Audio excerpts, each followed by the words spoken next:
Hello, this is wmpyr.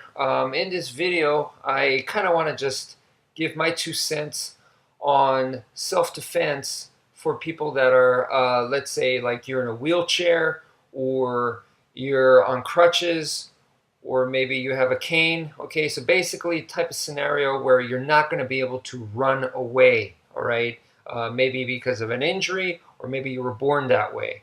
All right, or it could just be fatigue or really anything. Okay, so in such a situation like that, one of the worst things that could probably happen to you is if the bad guys take you down and they keep you on the ground. That could be devastating, right? So from my point of view, what I recommend for self-defense purposes is to learn grappling, of course. But in this case, what I think is very important is when I see a beginner grapple, okay, a lot of times, like in Brazilian Jiu-Jitsu, that's where most of my grappling background comes from.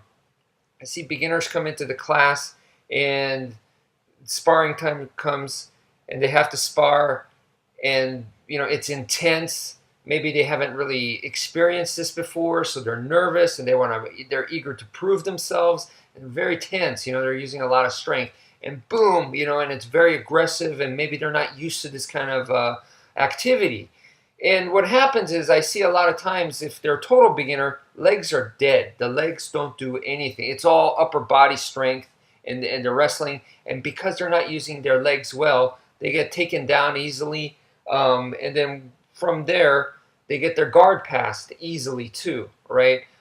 Because the legs don't do anything. The legs, very important, and that's where the like the guard work comes in, because that's learning how to use your legs and stuff. So what I recommend for someone that is in a wheelchair, all right, is basically um, is to learn how to use your legs. If you're limited or you don't have any, you need to know the extent of what can you do on the ground, what kind of mobility.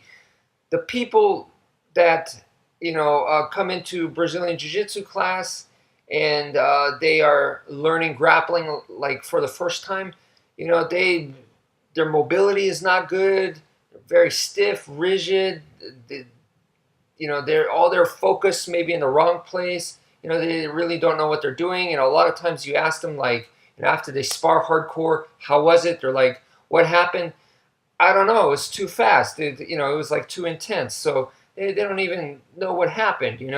So what they're trying to do through class and through training is to develop, the ability to use the whole body efficiently and effectively. All right, so they're basically retraining themselves in that sense, and that is exactly the same thing that I'm going to recommend for like I said, people who cannot run, people who are in wheelchairs and stuff like that. I'm going to recommend the exact same thing. You need to retrain yourself and know how much can you move.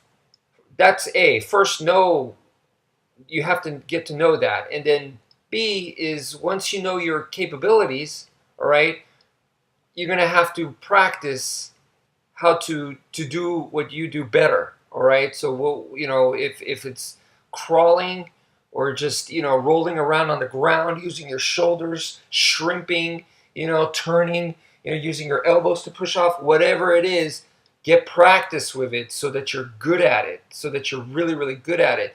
If you only practice techniques, the people who only have an understanding of technique only in grappling, they're not good, all right? That's why when an athletic person comes in, or a strong person comes in, or explosive, or someone who's very fast, technique alone doesn't do it, right?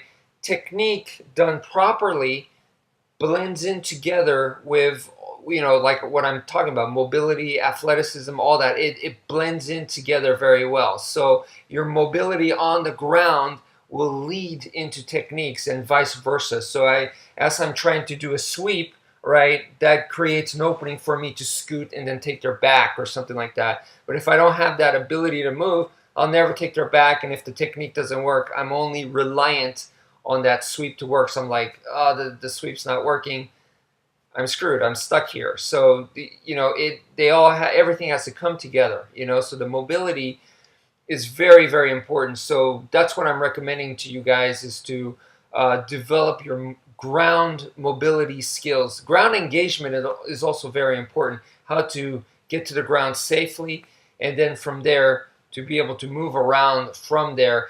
And just average people rolling around on the ground, trying to grapple and stuff like that, I think they're a liability to themselves. They don't know how to move on the ground, so if they went full force, they could easily hurt themselves, bend their arm the wrong way, then twist their ankles and knees and stuff like that. So, and I've seen it. I've actually seen it in practice. So, that's why you want to train, at a professional school, and do it properly, not just like in the backyard and let's have our own UFC matches and stuff like that. People get hurt that way, and they, like I said, twist ankles and stuff like that. So I do believe ground mobility is extremely important, and would be very, very useful. So that's my recommendation. Thank you for listening, and take care, folks.